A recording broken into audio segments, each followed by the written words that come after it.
on Special Session of Parliament India at 75. The participants are Amitabh Sinha, political analyst, and Anubha Rohatgi, anchor. 5-day special session of Parliament began today with a function in the Central Hall of the present Parliament building to commemorate the rich legacy of the Parliament of India. Tomorrow, that is on September 19th, the session will move to the new building of the Parliament. Initiating a discussion on the parliamentary journey of 75 years, starting from the Samvidhan Sabha, achievements, experiences, memories and learnings in the Lok Sabha, the Prime Minister today said the Parliament House, which has seen all the ups and downs of Indian democracy, has been the focal point of public trust. He said the achievements of Indians are being discussed everywhere, and this is the result of united efforts during the 75 years of the history of the country's parliament. The Prime Minister said, 75 साल की यात्रा हम नए मुकाम से आरंभ हो रही है। जिस मुकाम पर 75 साल की यात्रा की वो अत्यंत प्रेरक पल, और अब नए स्थान पर उस यात्रा को आगे बढ़ाते समय नए संकल्प, नई ऊर्जा, नया विश्वास और समय सीमा में 2047 में इस देश को डेवलप कंट्री बना करके रहना है।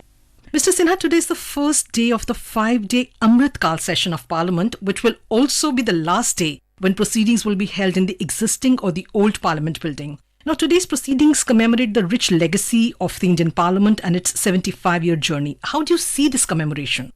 This is a great historic moment for India and Indian Parliament, because after 95 years, finally, the colonial legacy, the country is moving out of colonial legacy and moving out to a new parliament, which has been planned and built by India and conceived by the government. It's a big occasion for the entire country, because from the safety point of view, many times concerns were raised about this parliament. Many times the changing demography of the country, maybe demilitation. The problem was basically a sitting arrangement. So then it is very significant that this new building has more study from that place. It is an architectural marvel. It can withstand the natural calamities. Some of the engineers, when we visited this place, they said it can survive for another 300 years. That is a great moment for the country. The country is moving, that the parliament is moving to a new building, but the legacy of that building can't be forgotten. It's a great legacy. Who can forget our first Prime Minister Jawaharlal Nehru speaking the occasion of our Independence Day, that midnight speech, the tryst with destiny, that in the hours of midnight when the whole world sleeps. Who can forget this, Anubha? I think after that, the Lal Bahadur Shastri, Jai Jawan, Jai Kisan, entire country is aware of this slogan, Indira Gandhi's 97 war against Bangladesh. That's why Prime Minister today remembered each and every one, those who have worked days and nights to build this old building that has survived the test of time. Now, the known heroes, PM also facilitated them. Then I think this is a great moment when the Prime Minister remembered them, all the leaders, all the speakers, all the unsung heroes, the leaders of opposition. So I can say that PM has made a statesman-like statement today.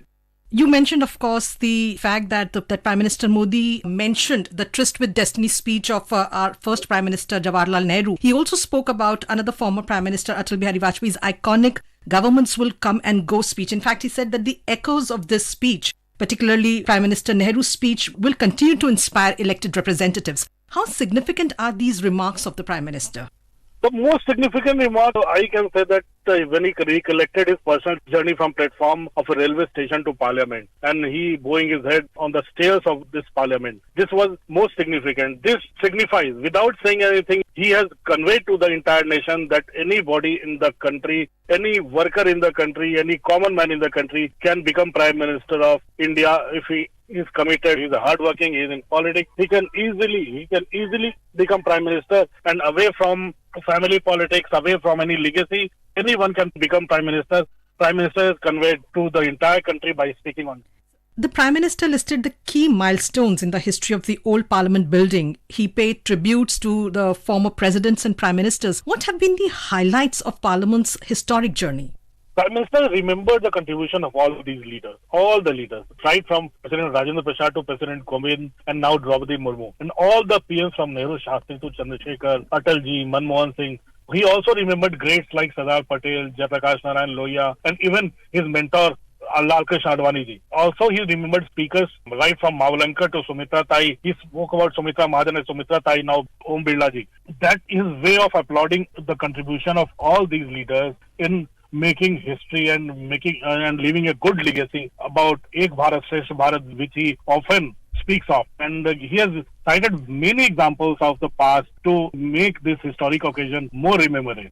Now, the move to a new building marks a new beginning. And while commemorating the achievements of the past, one must also have a vision for the future. Now, as many as 8 bills are scheduled for discussion and approval during this session. What is the significance of these bills to be included in this special session? This special session marks the shifting of from old parliament to the new parliament.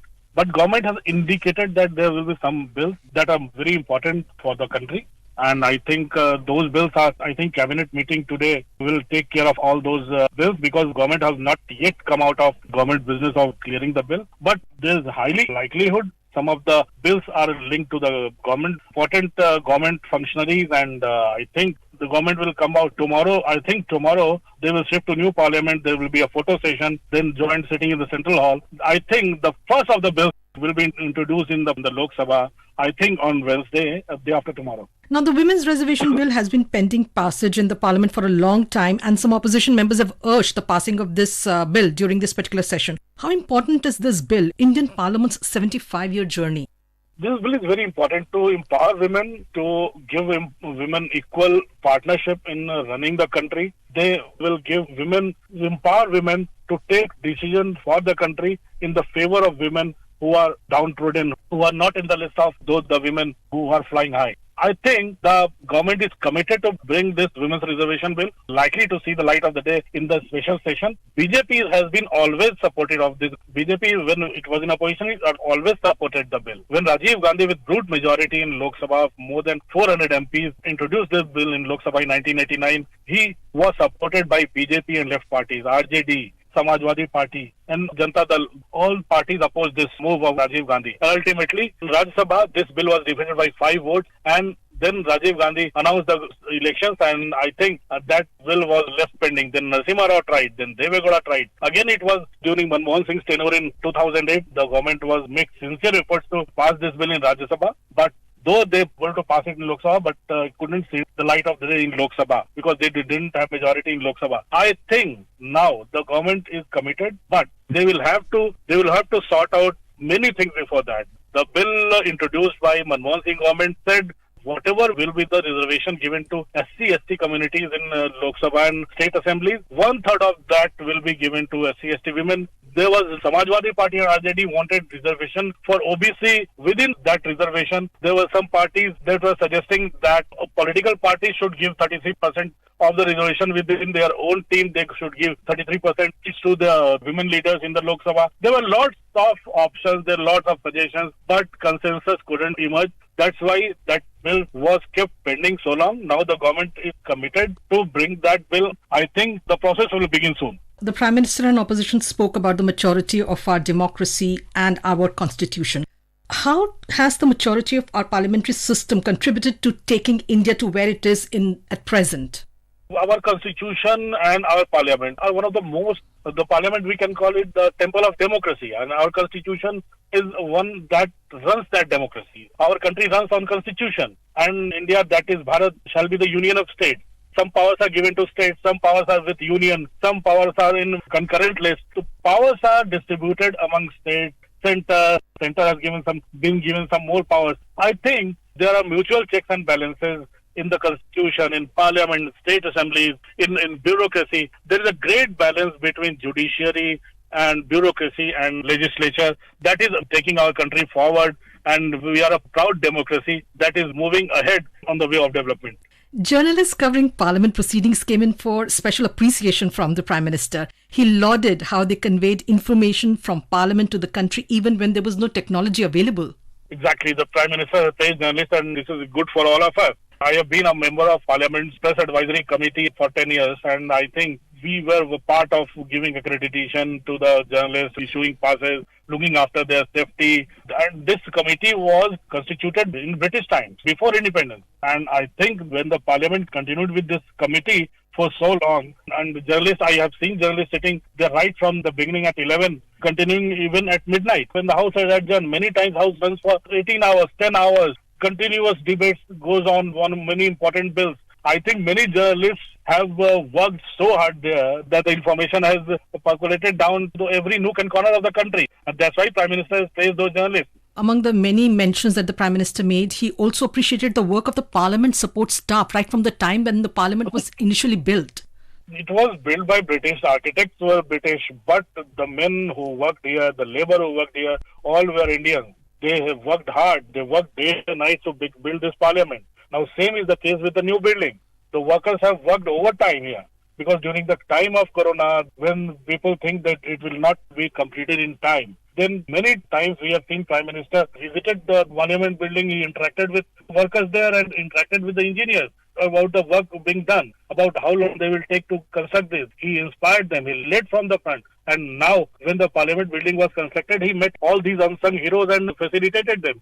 I think this is the power of democracy, to recognize the work of not only architects and builders, but the workers who are working on the ground, the laborers who are working on the ground. And that is the speciality of Prime Minister, who takes 140 crore people along with him in the process of development of nation. Now, in the last 75 years, India has come a long way from being a newly independent nation to today being the fastest growing economy in the world and the recent successes of our moon mission and the G20 presidency.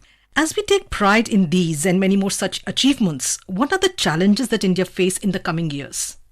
I think the main challenge is that the economy is growing very fast. Our Prime Minister repeatedly said that we soon become third largest economy in the world. I think the main challenge is the Prime Minister has already announced that in 2047, when we are 100 years old, when the country will celebrate our 100 years of independence, we should become a developed nation. Every citizen of the country should be above poverty line with access to all the day-to-day needs and demands. I think the government is now in this Amrit Kal. Prime Minister said the government is moving in the right direction. And I think the main challenges as far as employment for youth and economy, I think they are the priority areas on which the Modi government is working and trying to fix and sort it out. As we, move forward and move into a new parliament building tomorrow, what are the hopes and aspirations of the people, of the nation as a whole from this new parliament building? I think each and every MP has been allotted a house. I've already said it's an architectural marvel, and I think it's a 6 doors, 6 gates, and all gates follows something aesthetic and Vastu and Indian culture. 3 things are very prominent in this, apart from engineering marvel. There is the gate, the Ganj Dwar, where the Vice President and Speaker hoisted flag yesterday. There is Makar Dwar, there is Singh Dwar, there is Shardul Dwar, and 3 ceremonial gates are there. That is Gyan, Shakti and Karma. I think our culture, our heritage, our ancient literature, everything, all has been kept in mind to build this building. And I think this building is going to be a success because it can accommodate more and more people. And in the future, if any of the government decides that they are going to increase the number of MPs in both the houses, they will have the number of seats to accommodate each and everyone. Now, every MP has been allocated a room. Every minister has been allocated a room in the new parliament. I think the Prime Minister already announced from last year from the ramparts of Red Fort that we have to get out of colonial legacy. I think not only colonial legacy, this 100-year-old building has some issues. I think that's why the government decided to build a new building and move it. And tomorrow is the day, on auspicious occasion of Ganesh Chaturthi, the parliament will be shifted to new one. Thank you so much for speaking to us, Mr. Sinha. Thank you, Anubha. Thank you. You were listening to a discussion on Special Session of Parliament, India at 75. The participants were Amitabh Sinha, political analyst, and Anubha Rohtagi, anchor. This program was produced and presented by the News Services Division of Akashvani. You may listen to it on our mobile app, News on AIR. This program is also available on our YouTube channel, News on AIR Official. You may share your feedback about this program through email at airnsdtalks@gmail.com or WhatsApp on 9289 094044.